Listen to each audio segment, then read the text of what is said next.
Welcome to titbits. ஒளிக்கற்றையை பிரிக்கக்கூடிய வண்ணங்களின் தொகுப்பு, அலைகளின் வரம்பு மற்றும் மின்காந்த கதிர்வீச்சின் முழு வீச்சு எலக்ட்ரோமேக்னெட்டிக் ஸ்பெக்ட்ரம். எலக்ட்ரோமேக்னெட்டிக் ஸ்பெக்ட்ரத்தோட ஒவ்வொரு பகுதியும் படிப்படியாக யார் எப்ப கண்டுபிடிச்சாங்கன்ற கதையை பார்ப்போமா? ரொம்ப காலமாக தேலிஸ் ஆஃப் மெலட்டஸ் கண்டுபிடிச்ச ஸ்டாட்டிக் எலக்ட்ரிசிட்டியும் பண்டைய சீனால திசை காட்டியா பயன்படுத்தப்பட்ட இயற்கை காந்த பாறைகள், அதாவது லோட்ஸ்டோன்ஸும் தனித்தனியாக தான் ஆய்வு செய்யப்பட்டன. பல நூற்றாண்டு காலமா மின்சாரம் மற்றும் காந்தவியல் ரெண்டும் தொடர்பே இல்லாத நிகழ்வுகளாக தான் காணப்பட்டது. 1666ஆம் ஆண்டு ஐசக் நியூட்டன் ஒரு பிரிசம் யூஸ் பண்ணி ஒயிட் லைட்டை வானவெல் நிறங்களா பிரித்து ஸ்பெக்ட்ரம்ன்ற வார்த்தையை உருவாக்கினார். அதுக்கப்புறம் 1800ஆம் ஆண்டு வில்லியம் ஹெர்ஷல் சன்லைட்டோட ஒவ்வொரு நிறங்களின் வெப்பநிலையை அளவிடும் போது சிகப்பு நிறத்துக்கு அப்பால கண்ணுக்கு புலப்படாத பகுதி மிகவும் வெப்பமானதுன்னு கண்டுபிடிச்சார். ஸோ டிஃபரெண்ட் கலர்ஸோட டெம்பரேச்சர் மெஷர் பண்ணும்போது தான் அவருக்கு இன்ஃப்ராரெட் ரேஸை கண்டுபிடிக்க முடிஞ்சது. ஹெர்ஷலோட கண்டுபிடிப்புல இன்ஸ்பயர் ஆகி ஜோஹான் வில்ஹெல்ம் ரிட்டர் 1801ஆம் ஆண்டு ரெட் கலருக்கு இந்த பக்கம் இன்ஃப்ராரெட் ரேஸ் இருக்கு, அப்போ அந்த பக்கம், அதாவது அதுக்கு ஆப்போசிட் சைடான வயலட்டுக்கு அப்பால் என்ன இருக்குன்னு கண்டுபிடிச்சது தான் அல்ட்ரா வயலட் ரேஸ்.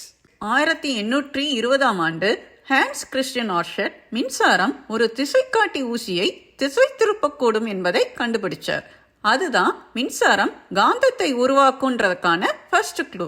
1831ஆம் ஆண்டு மைக்கேல் ஃபெராடே சேஞ்சிங் மேக்னெட்டிக் ஃபீல்டும் எலக்ட்ரிசிட்டியை உருவாக்கும்னு கண்டுபிடிச்சி மேக்னெட்டிக் போல்ஸ்க்கு நடுவில் காப்பர் டிஸ்கை சுத்த விட்டு ஃபர்ஸ்ட் எலக்ட்ரிக் ஜென்ரேட்டர் உருவாக்கி ப்ரூவ் பண்ணார்.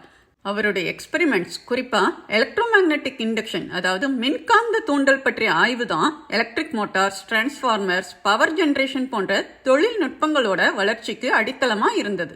மைக்கேல் ஃபெராடேயோட இந்த ஐடியாவை வச்சு 1867ஆம் ஆண்டு James Clerk Maxwell light, electricity, magnetism மூணையும் இணைச்சி 4 சமன்பாடுகளை கணிச்சார். அந்த ஈக்குவேஷன்ஸ் வச்சு ஒளி அலைகளா பயணிக்கக்கூடும், அலைகள் விண்வெளியில் பயணிக்க முடியும் மற்றும் ஒளி ஒரு மின்காந்த அலைன்னு கணிச்சார். இதுதான் ரேடியோ வேவ்ஸ்ல இருந்து காமா ரேஸ் வரைக்கும் உள்ள எலக்ட்ரோமேக்னெட்டிக் ஸ்பெக்ட்ரத்தோட ஆரம்ப புள்ளி. 1887ஆம் ஆண்டு ஹைன்ரிச் ஹெர்ட்ஸ் ஸ்பார்க் கேப் டிரான்ஸ்மிட்டர்ஸ் உருவாக்கி அதன் மூலமா ரேடியோ அலைகளை கண்டறிந்தார். இதன்படி மின்காந்த அலைகள் இருக்குன்னு மேக்ஸ்வெல் தியரியை ப்ரூவ் பண்ணார். அவர் நினைவாத்தான் வினாடிக்கு சுழற்சிகள், யூனிட் ஆஃப் ஃப்ரீக்வன்சிக்கு ஹெர்ட்ஸ்னு பெயரிடப்பட்டது. ஆனாலும் ஹெர்ட்ஸ் தன்னுடைய கண்டுபிடிப்புக்கு எந்த நடைமுறை பயன்பாடுகளும் இல்லைன்னு நம்பினார். 1895ஆம் ஆண்டின் காலகட்டத்தில் குலியல்மோ மார்க்கோனி முதலா வயர்லெஸ் டெலிகிராஃபி சிஸ்டம் உருவாக்கி சக்சஸ்ஃபுல்லாக பல மைல் தூரத்திற்கு மோர்ஸ் கோட் அனுப்பினார். அதுக்கப்புறமா 1906ஆம் ஆண்டு ரெஜினால்ட் ஃபேசன்டன் கிறிஸ்மஸ் நாள் அதுவுமா ஃபர்ஸ்ட் ஆடியோ பிராட்காஸ்ட் ஒளிபரப்பினார். இது பொழுதுபோக்கு மற்றும் செய்திகளுக்கான ஒரு ஊடகமாக வானொலியின் பிறப்பை குறித்தது.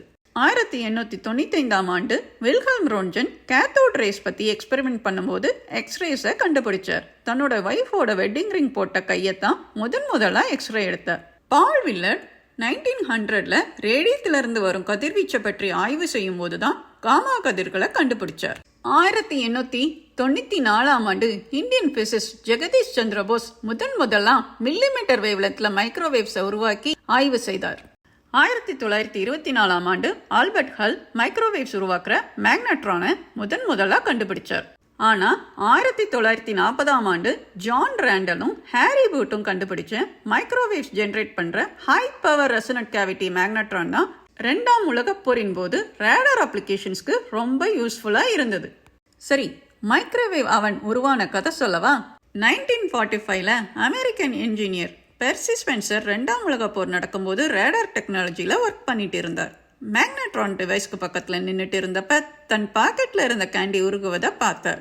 அதில் உருவானது தான் மைக்ரோவேவ் அவன். கற்றது கைமண் அளவு, கல்லாதது உலகளவு. தேங்க்யூ ஃபார் வாட்சிங் டிட்பிட்ஸ்.